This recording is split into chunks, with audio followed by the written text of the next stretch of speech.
গাজীপুরের কোনাবাড়ীতে ফিলিস্তিনিদের ওপর ইসরায়েলের নৃশংস হামলার প্রতিবাদে বিক্ষোভ সমাবেশ অনুষ্ঠিত হয়েছে। কোনাবাড়ী উলামা পরিষদের উদ্যোগে সাধারণ জনগণের অংশগ্রহণে এই বিক্ষোভ সমাবেশে ফিলিস্তিনিদের পক্ষে সংহতি প্রকাশ করা হয়। বিক্ষোভ সমাবেশ কোনাবাড়ী কেন্দ্রীয় জামে মসজিদ প্রাঙ্গণ থেকে শুরু হয়। এতে শত শত মানুষ অংশ নেয় এবং ইসরায়েলের আগ্রাসনের বিরুদ্ধে স্লোগান দেয়। বক্তারা বিশ্ব সম্প্রদায়ের নীরবতার কঠোর সমালোচনা করেন এবং ফিলিস্তিনের নিরীহ জনগণের উপর হামলা বন্ধের আহ্বান জানান। নেতানিয়াহু 15 মাস মাত্র অতিবাহিত হয়েছে, তাই তুমি আজ পালন করছো। তোমার সময় যেদিন শেষ হয়ে যাবে সেই দিন তোমাকে আল্লাহ পাক ছেড়ে দেবেন না। আসুন কয়েকটি দাবি।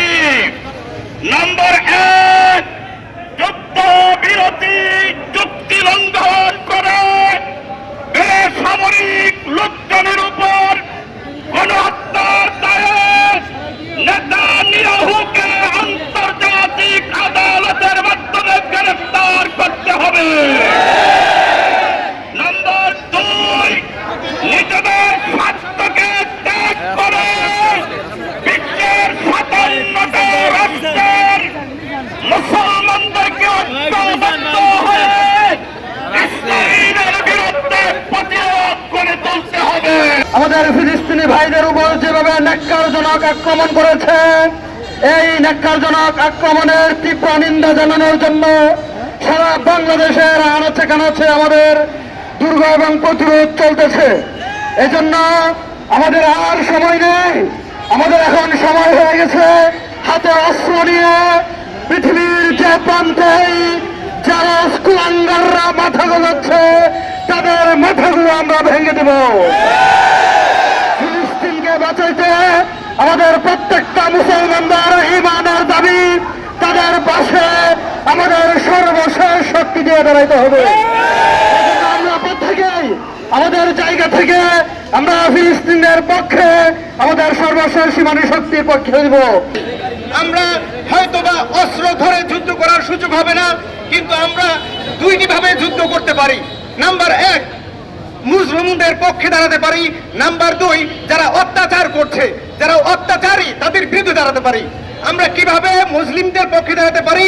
আমরা মুসলিমদের আর্থিক সহায়তা করব, আমরা মুসলিমদের জন্য দোয়া করব।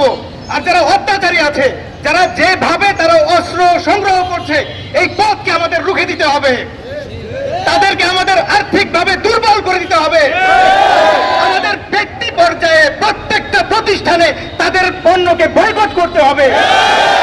প্রত্যেকটা প্রতিষ্ঠানে তাদের এই পণ্য যদি বয়কট না করে, ওই পণ্য ওই প্রতিষ্ঠানকে বয়কট করে দিতে হবে। কমপক্ষে আমি বলতে চাই, আমার এই কোনাবাড়ির অঞ্চলে একটা রেস্টুরেন্টে আমি কোকাকোলা দেখতে চাই না।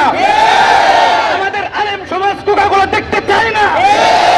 যদি কারো কাছে কোকাকোলা পেপসি পাওয়া যায়, তা আমরা সেই প্রতিষ্ঠান বন্ধ করে দিব।